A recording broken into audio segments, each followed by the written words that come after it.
You missed some important news from the LGBTQ plus community this week. To ensure you are current, we are recapping that important news. Here's what you may have missed. Cuba LGBTQ plus community holds huge Pride Conga in Havana.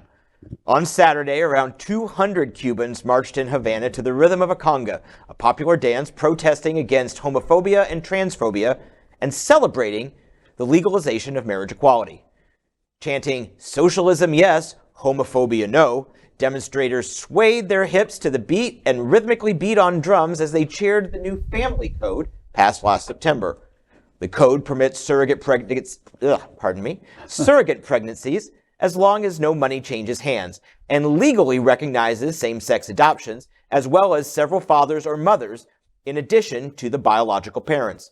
It also defines marriage as the union between two people, rather than that of a man and a woman, while boosting the rights of children, the elderly, and the disabled. Yoilan Balon, a coordinator for the Transcuba network promoting trans rights, said all gays who want to consummate their relationships can do it there.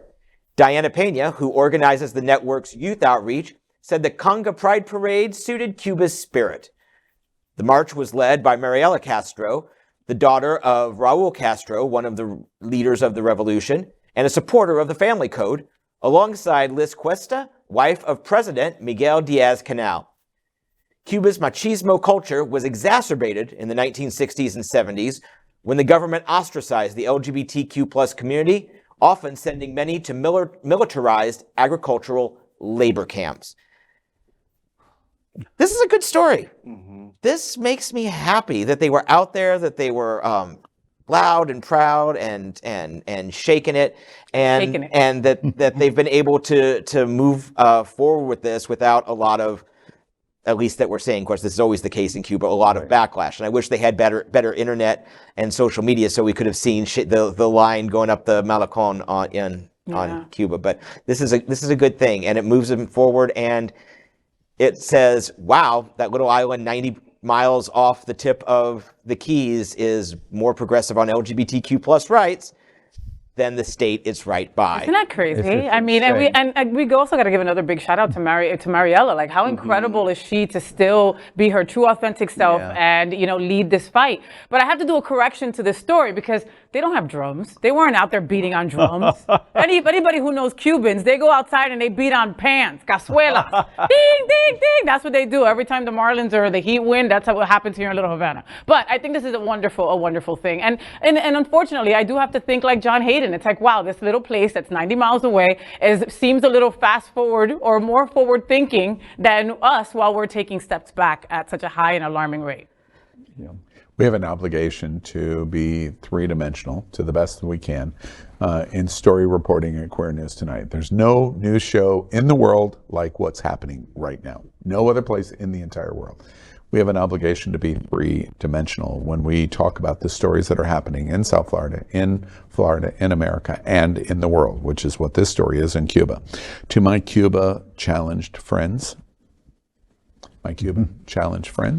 we have difficulty sometimes being three-dimensional to say, hey, Cuba, admire what's happening for LGBT in Cuba. Why is that so hard? It is very, very hard for many people in South Florida to say that because in some way it takes away from their, I hate Cuba. I hate the politics of Cuba. I hate the authoritarianism of Cuba. I hate the Castro family of Cuba. Blah, blah, blah, blah, blah. Well, okay. Politics is not in this conversation. I'm not talking about politics at all. I'm only talking about LGBT rights in Cuba. I have been to this event in Cuba. I have been to Cuba more than at least 10 times. And one of the things that I can tell you for sure, and I've been saying this for 10 years and I will continue to say it, and my Cuba challenged friends, and you know who you are, shout me down and say, no, no, no, no, no, no, no, no, no. Let me tell you one thing that's for true, which Faye identifies. If you're transgender, you want to live in Cuba and you don't want to live in Florida, right? Period. If you're LGBT, you're embraced better on the island. 60-some% voted in the general election for the Family Act. Right. But even before the Family Act, if you're LGBT in Cuba, you were treated better by the government, the authoritarian institution that we do not like, better than from the governor's mansion or the state capitol in Florida. Those two things are facts. If you don't believe them, come into the studio and let's sit down and face seat and let's debate it. And we'll see who wins the argument. Because I assure you, I'm going to win the argument. Now, it's three-dimensional, and facts don't have to be important to my Cuban challenged friends.